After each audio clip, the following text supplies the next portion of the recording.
Assalamualaikum warahmatullahi wabarakatuh. Alhamdulillahilladzi an'amana bi ni'matil iman wal islam walladzi arsala rasulahu bil huda wa dinil haq yudhhirahu 'ala ad-din kullihi walau karihal kafirun walau karihal musyrikun walau karihal munafiqun. Amma ba'du. Dewan Hakim yang arif dan bijaksana, Majelis Tahkim yang kami hormati, Indonesia merupakan salah satu negara multikultural terbesar di dunia. Hal ini dapat dilihat dari kondisi sosiokultural maupun geografis yang begitu beragam dan luas. Populasi penduduknya lebih dari 200 juta jiwa, terdiri dari 300 suku yang menggunakan hampir 200 bahasa yang berbeda. Selain itu, mereka juga menganut agama dan kepercayaan yang beragam. Kita patut berbangga bahwa negara kita ini adalah negara yang kaya raya dengan beragam agama, suku, bahasa, dan budaya. Tapi yang perlu kita ingat hadirin, kerukunan dalam berbangsa dan bernegara terusi oleh hadirnya intoleransi dalam kehidupan beragama. Perusakan tempat ibadah umat agama lain terjadi di banyak tempat, menegaskan betapa toleransi lintas agama masih menjadi barang mahal dan langka di negeri kita tercinta Indonesia. Terlepas apa yang menjadi motif kerusakan itu, kita sepakat bahwa tindakan tersebut seharusnya tidak terjadi di negeri yang menjunjung tinggi kerukunan dalam beragama. Bukankah anarkisme justru menghabiskan nafsu kebinatangan yang selayaknya dibuang jauh-jauh dari benak manusia? Seharusnya tidak ada sikap saling mencurigai, apalagi saling mengintimidasi. Justru yang hadir di tengah-tengah kehidupan adalah kenyamanan. Inilah yang dalam istilah psikologi yang disebut get comfortable in paradox, sebuah kondisi jiwa yang mampu merasakan ketentraman meskipun berada di tengah paradoksal kehidupan. Berangkat dari uraian tersebut, maka pada kesempatan yang baik ini kami akan bawakan surah Al-Quran yang berjudul Membangun Indonesia yang Harmonis dan Bersahaja dalam Bingkai Moderasi Beragama, dengan landasan Al-Quran surah Al-Imran ayat 64 sebagai berikut. A'udzu billahi minasyaitonir rajim. Bismillahirrahmanirrahim. Qul ya ahlal kitab ta'alu ila kalimatin sawa'an bainana wa bainakum an la na'budu illallah bi syai'an wa la yattakhidha ba'duna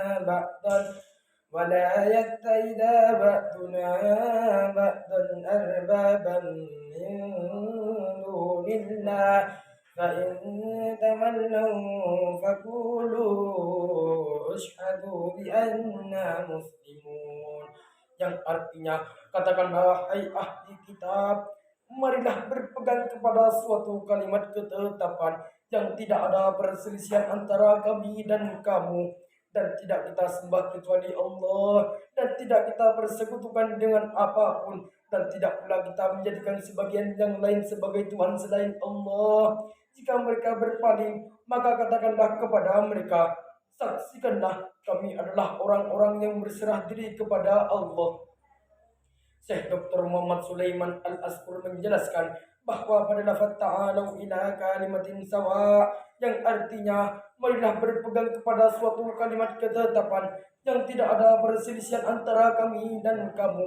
Lafaz tersebut adalah seruan untuk orang-orang Yahudi dan Nasrani agar bersepakat satu kata dalam wahyu yang diturunkan kepada kami dan wahyu yang diturunkan kepada mereka.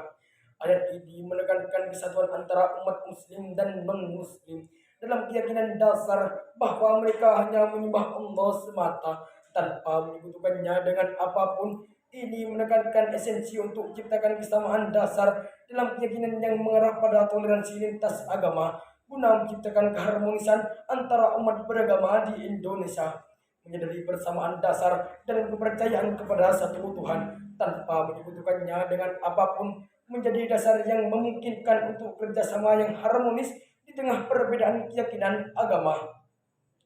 Islam adalah agama yang membuka keranjang lebar bagi umatnya agar berbuat baik kepada umat agama lain. Betapapun agama mereka berlainan, namun mereka tetaplah makhluk ciptaan Tuhan yang berhak atas perlakuan baik selama hidup di dunia. Justru ketika umat Islam bersikap sinis kepada mereka, maka akan mencederai substansi Islam itu sendiri. Islam tidak menginginkan orang memeluk agama karena faktor keterpaksaan. Lantas bagaimanakah sikap kita terhadap umat agama lain berkaitan dengan hal ini? Marilah kita simak firman Allah dalam surah Al-An'am ayat 108 sebagai berikut.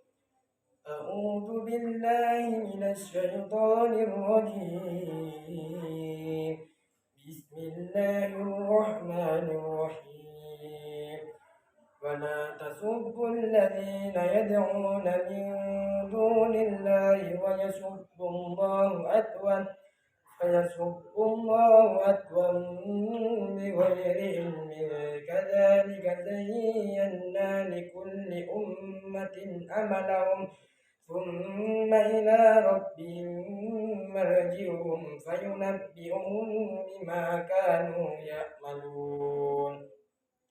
Yang artinya, dan janganlah kamu memaki sembahan yang mereka sembah selain Allah, karena mereka nanti akan memaki Allah dengan melampaui batas tanpa dasar pengetahuan.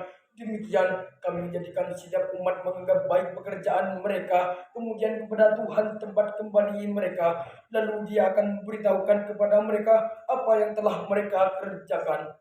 Mengenai ayat di atas, Ibnu Katsir menjelaskan bahwa Allah telah melarang umat Islam untuk memaki Tuhan orang-orang musyrik, walaupun ada nilai kemaslahatan dalam makian tersebut, sebab akan terdapat masalah atau kerusakan yang lebih besar, itu sikap mereka yang memaki Tuhan orang-orang yang beriman.